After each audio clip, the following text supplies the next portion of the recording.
คล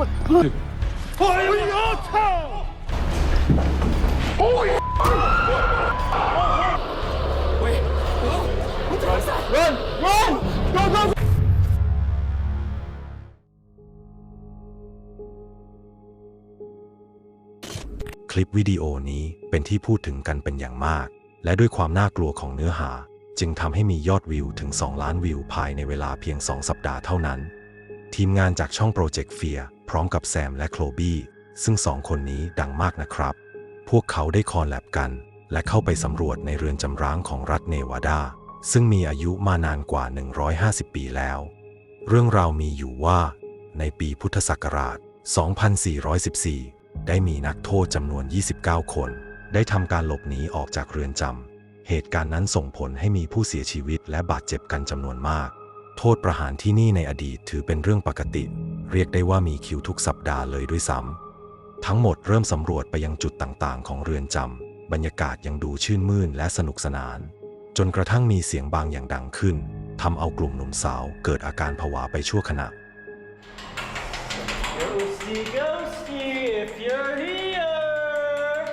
We came out to play with you in prison. Preston? Wait. Yo, what the was that? What was that? Was that any... That was a door squeaking. Dude, that was a cell door squeaking shut, dude. I'm not kidding. อีก10 นาทีต่อมาทั้งหมดก็ได้ยินเสียงฝีเท้าปริศนาที่ได้วิ่งมายังจุดที่พวกเขาอยู่ทำให้ทุกคนแตกตื่นและพากันหนี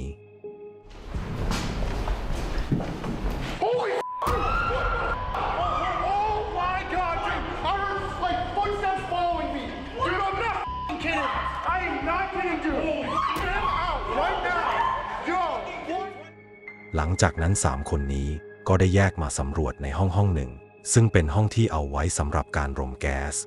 ระหว่างที่กำลังฟังเสียงจากอุปกรณ์ตอนนั้นเองก็ได้มีมือปริศนามาจับที่ไหล่ข้างซ้ายของหญิงสาวเอาไว้ก่อนที่มือนั้นจะค่อยๆรูดแล้วหายไปโดยที่หญิงสาวเองก็ไม่ได้รู้สึกตัวถึงความผิดปกตินั้นเลยแม้แต่นิดเดียวพอพวกเขามาเห็นภาพนี้ในภายหลังหญิงสาวก็ยืนกรานว่าตนเองจะไม่กลับไปที่นั่นอีกแล้ว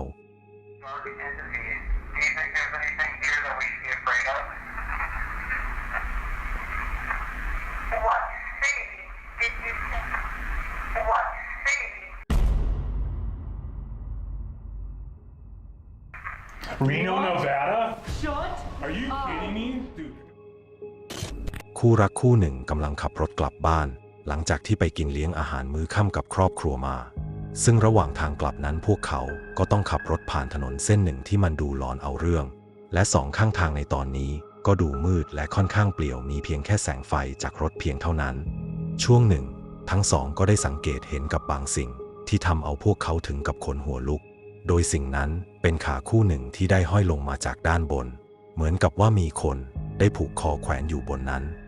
While driving home from a family dinner, a couple see something unexplainable. They drive back to the stretch of road known to be haunted and capture a floating body on camera. Local legend speaks of conquistador soldiers being tied to the trees. If you notice the body, it's wearing tights, the same the soldiers wore in those days. แต่หากสังเกตดูอีกทีจะพบว่าสิ่งนั้นไม่ได้ห้อยอยู่บนต้นไม้แต่น่าจะลอยอยู่บนอากาศมากกว่านอกจากนั้นแล้วลักษณะของขาคู่นี้ก็ดูเลือนลางมองเห็นได้ยากทำให้คู่รักมั่นใจว่าน่าจะไม่ใช่ขาของคนแล้ว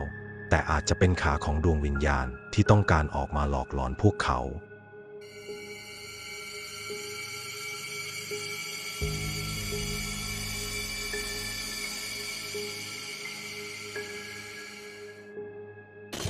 ไมค์ได้เข้าไปในสถานที่หนึ่งที่เขาเชื่อว่าข้างในนั้นมี SCP-096 อาศัยอยู่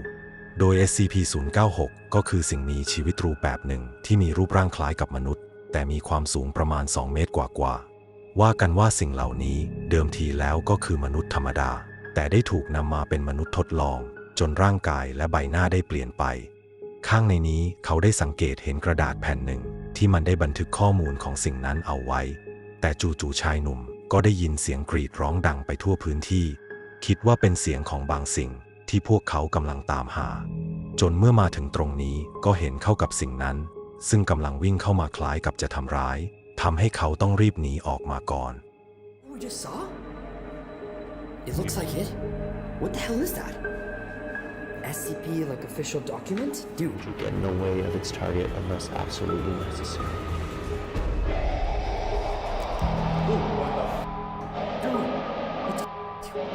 We gotta get out of here. That's We need to stage go. 3. That's stage 3. We need to go. What the hell? What's that? What is that? Oh my god. Wait. What the hell is that? Run! Run! Go, go, go! แต่เหมือนกับว่าที่นี่จะไม่ได้ทดลองแค่เฉพาะ SCP-096 เพราะว่าไมค์และเพื่อนได้สังเกตเห็นตัวอ่อนของบางอย่างอยู่ในห้องนี้ด้วย ระหว่างที่กำลังหาข้อมูลเพิ่มเติม จังหวะนั้นเองภายในอาคารนี้ก็ได้ส่งสัญญาณเตือนภัยดังลั่น ไมค์และเพื่อนจึงรีบหาทางออกไปจากที่นี่ Dude, this is for actual operations, I'm pretty sure. Is this on we got here? What is that? What? What is that? I don't know. So creepy. Looks like there's some sort of like, I don't even know, like a bug or something in there. Dude, What does that weird. say? Black. What? Oh. What is that? What the What the hell is that? I don't know. Grab the stuff. Grab the stuff. We gotta go. แต่ระหว่างทาง SCP-096 ก็ได้ดักหน้าพวกเขาเอาไว้ ทั้งสองคนวิตกหนัก แต่ตอนนั้นในมือของไมค์มีเข็มฉีดยาอยู่ เขาว่าจะเอาเข็มนี้ไปฉีดใส่มันเพื่อให้สงบลง แต่ดูเหมือนว่าวิธีของเขาจะไม่ได้ผล เพราะในขณะนี้มนุษย์ทดลองนั้นเกิดอาการคลั่งกว่าเดิม และไล่ตามพวกเขาอย่างไม่หยุดหย่อน Use that? Out of your mind? You can't touch him.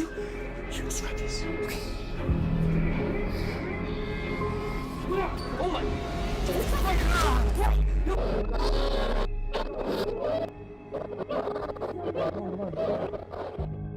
ซึ่งไมค์จะเอาตัวรอดได้ยังไง คุณผู้ชมก็สามารถรับชมคลิปต่อไปได้ ที่ช่อง YouTube Hype Mike ได้เลยนะครับ การสร้างคลิปของยูทูบเบอร์ต่างประเทศนั้นพัฒนาไปไกลมาก What is that? Oh my god. Wait. Oh. What the hell is that? Run! Run! Go, go, go! หนุ่มชาวจีนที่ใช้ชื่อว่าเซเม เขาก็เป็นอีกหนึ่งนักล่าท้าผีที่มีคนติดตามอยู่ไม่น้อย ด้วยเนื้อหาที่ระทึกและการไปสำรวจในสถานที่รกร้างต่างๆทำให้เขาเป็นนักล่าท้าผีระดับหัวกะทิของประเทศ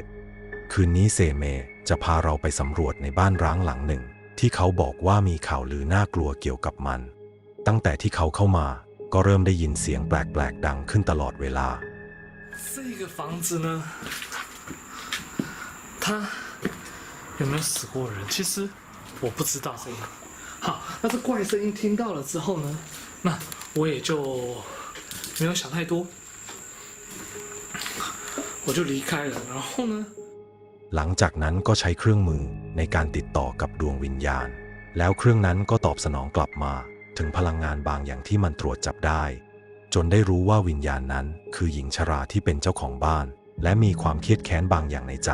จึงทำให้ไม่อยากจากบ้านหลังนี้ไป 各位好兄弟，你们好，这里有一台机器，那这台机器可以透过是不是愿意是否愿意跟我做沟通，如果愿意的话，好久没有回复一下跳这么高了哦。这个老婆婆啊，她是不是心中有什么样的怨念，所以说不愿意离去呢？如果是这样的话，麻烦各位一些能量上的反应好吗？谢谢。 ต่อมากล้องที่เซเมได้ตั้งเอาไว้ มันก็สามารถบันทึกภาพหัวของใครบางคนที่ยื่นออกมาจากผนังได้ เป็นหัวที่ปราศจากผมและดวงตาก็กลวงโบชะโงกออกมาเพียงครู่เดียวก็ได้หลบหายไปเหมือนเดิม เป็นไปได้หรือไม่ที่ศีรษะนั้นจะเป็นวิญญาณของหญิงชรา ผู้ที่เคยเป็นเจ้าของบ้านหลังนี้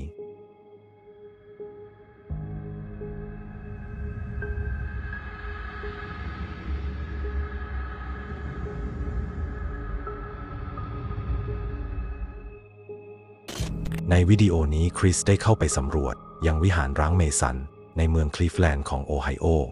ที่นี่ร้างมากกว่า 40 ปีแล้วคริสยกให้ที่นี่น่าขนลุกที่สุดในการสำรวจ ถึงแม้จะเป็นช่วงเวลากลางวัน แต่ด้วยสภาพของตัวอาคารที่สุดโทรมก็ทำให้ที่นี่ดูหลอนยิ่งกว่าอะไร เมื่อขึ้นมาถึงชั้นบนก็เห็นเก้าอี้ตัวหนึ่งที่เกิดขยับเอง ซึ่งคริสก็สงสัยว่ามันเกิดจากลมหรือผีไปสัมผัสมันกันแน่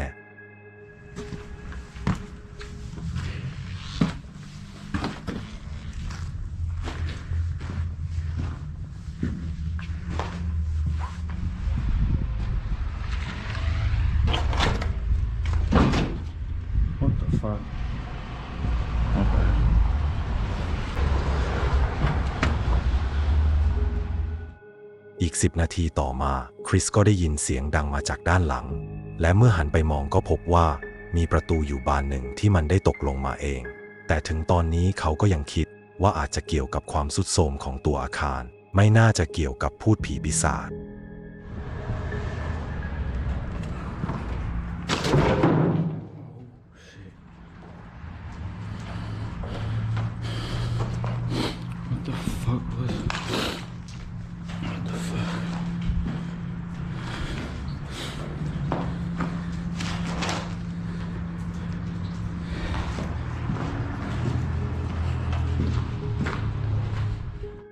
จนเหตุการณ์สุดท้ายที่คริสได้พบเจอและเขาก็มั่นใจว่าที่นี่มีผีสิงแน่ๆนั่นก็คือบานประตูด้านหน้าของเขา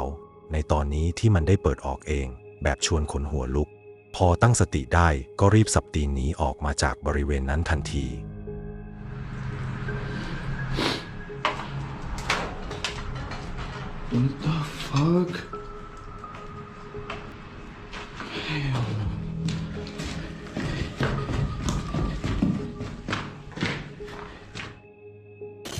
อินเดียมีประชากรมากกว่า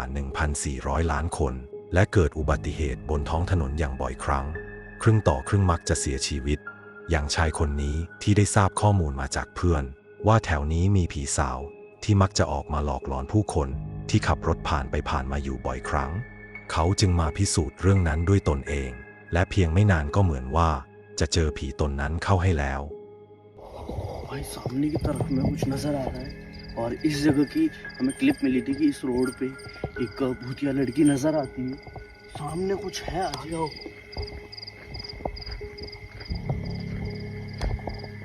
भाई बहुत खतरनाक है सामने से नजर आ रहा है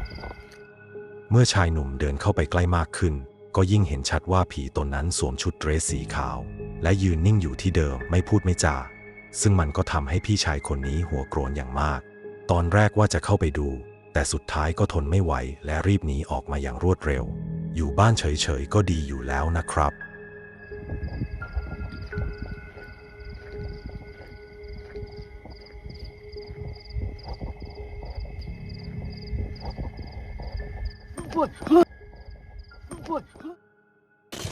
บนเกาะแห่งหนึ่งในประเทศจีนจะมีศพไร้ญาติอยู่มากมายถูกทิ้งไว้ที่นั่นทีมงานกลุ่มนี้เมื่อได้รับรู้เรื่องดังกล่าวพวกเขาจึงยกขยงกันมาเพื่อที่จะสำรวจและสืบสวนเรื่องศพบนเกาะเมื่อย่างเท้าเข้าไปในอาคารหนึ่งทั้งหมดก็ได้เจอกับโลงศพจำนวนหลายโลงสมาชิกคนหนึ่งจึงเริ่มทำพิธีกรรมหลังจากนั้นเพียงไม่นานบางอย่างก็เกิดขึ้นกับโลงศพ还卡不卡现在还卡不卡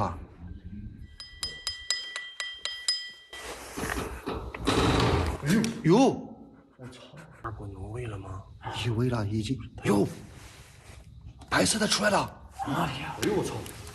白色的出来了ผ่านไปเกือบครึ่งชั่วโมงจู่ๆก็มีเหตุการณ์ขนหัวลุกเกิดขึ้นเมื่อศพที่อยู่ในโรงนั้นได้ลุกพรวดออกมาทำเอาเหล่าทีมงานถึงกับอึ้งตาค้างก่อนที่จะพากันวิ่งหนีออกมาแบบไม่คิดชีวิตแล้วเมื่อหันกลับไปมองที่ประตูก็พบว่ามีรูปร่างศพที่สวมชุดสีขาวออกมายืนอยู่ตรงนั้นก่อนจะหลบหายเข้าไปในอาคารตามเดิม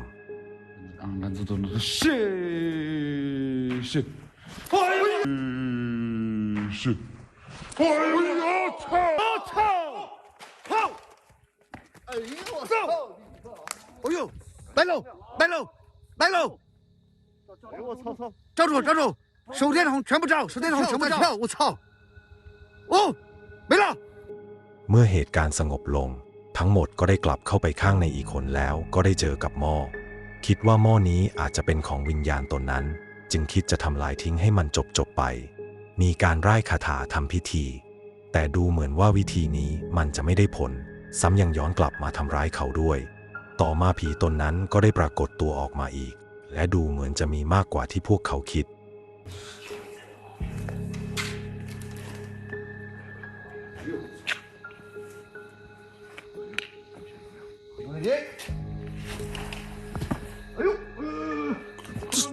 别动别动他别动他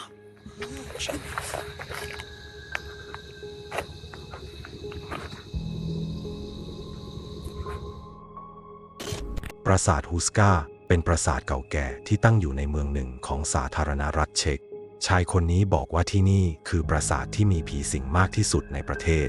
และในคืนนี้เขาจะพักค้างคืนที่นี่เมื่อเตรียมการอะไรเสร็จแล้วพวกเขาก็ใช้เครื่อง EMF ในการตรวจหาสัญญาณของผีจังหวะนั้นเองที่โคมไฟห้อยเพดานมันได้แกว่งอย่างช้าJeden z nejznámějších hradů pro svoji historii a zároveň i příběhy, které se tam staly a dějou. Jdeme si, proč tady dneska budeme přes noc a proč budeme vyšetřovat právě. Kámo. Tam vzadu jezdí eskalátory, ne? Ten lustr. Tak se nehoupalo, ne? Co se houpenou? Dával si nám znamení ohledně toho lustru? บางสิ่งที่น่ากลัวกำลังเกิดขึ้นที่นี่อย่างต่อเนื่องนอกจากสิ่งที่อยู่บนเพดานจะแกว่งแล้วหนังสือที่วางเอาไว้บนเก้าอี้มันก็ได้ขยับเองเช่นกันจนมันเริ่มรุนแรงมากขึ้นเรื่อยๆเพราะกล้องที่พวกเขาตั้งเอาไว้ในจุดต่างๆมันได้จับภาพของประตูที่เปิดปิดกระแทกอย่างรุนแรงอยู่บ่อยครั้ง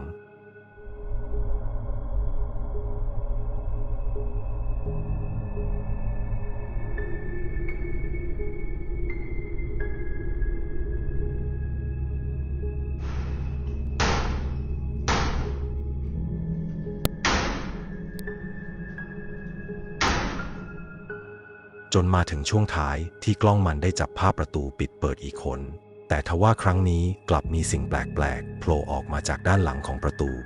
ซึ่งเป็นเหมือนกับเงาสีดำที่ปรากฏออกมาอยู่ชั่วครู่ก่อนที่จะหายไปอย่างน่าสงสัยปราสาทผีสิงแห่งนี้คนแถวนั้นคงไม่ได้ตั้งชื่อกันไว้เรียกเล่นๆ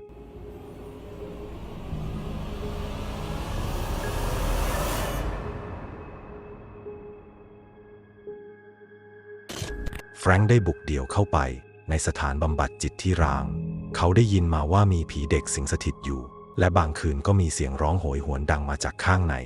เพียงแค่เริ่มต้นก็เจอเรื่องที่ทำให้ใจสั่นแล้วเพราะว่าดวงไฟข้างหน้าของเขาในตอนนี้มันมีอาการติดดับทำให้อยากจะกลับบ้านยังไงก็ไม่รู้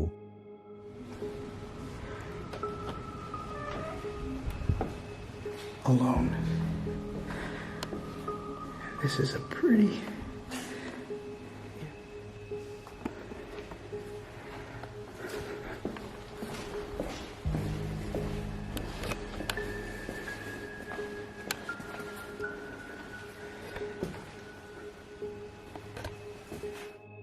ต่อมาชายหนุ่มก็ได้เจอกับห้องหนึ่งที่มีตุ๊กตาหลายตัวที่ถูกทิ้งไว้ข้างในเขาคาดว่าห้องนี้น่าจะเป็นห้องที่มีวิญญาณเด็กที่พวกนักล่าคงนำมาวางไว้เป็นที่ระลึกตามมาด้วยเสียงของใครบางคนที่กรีดร้องขึ้นหลังจากนั้นก็มีลูกบอลที่ไม่รู้ว่ามันมาจากตรงไหนได้กลิ้งมาอยู่ตรงหน้าของเขาอย่างช้าๆ And teddy bears.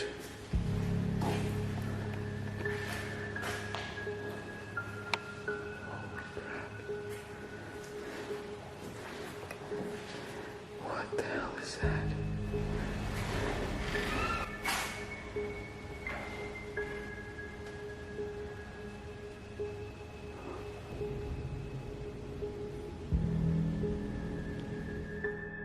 อีกจุดหนึ่งที่ชายคนนี้ได้ไปสำรวจตรงนี้จะเป็นโถงทางเดินที่มีหุ่นน่ากลัวถูกวางทิ้งไว้อยู่ขณะนั้นก็ได้ยินเสียงแปลกๆอีกครั้งแต่เขาก็ไม่รู้ว่านั่นคือเสียงของอะไร Jesus. Holy shit. That is terrifying. I hate mannequins because I think they're real. Jesus Christ, that thing is creepy. And see what else is out there. จนช่วงท้ายที่ชายคนนี้ได้เจอกับกระบะของเล่นที่อยู่ด้านหน้าพอส่องไฟเข้าไปกระทบใส่มันดูเหมือนว่าสิ่งนั้นจะเคลื่อนที่เองเล็กน้อยเหมือนกับมีบางสิ่งที่มองไม่เห็นไปเล่นมันซึ่งนั่นก็อาจจะเป็นฝีมือของผีเด็กที่แฟรงค์กำลังตามหาอยู่ก็เป็นได้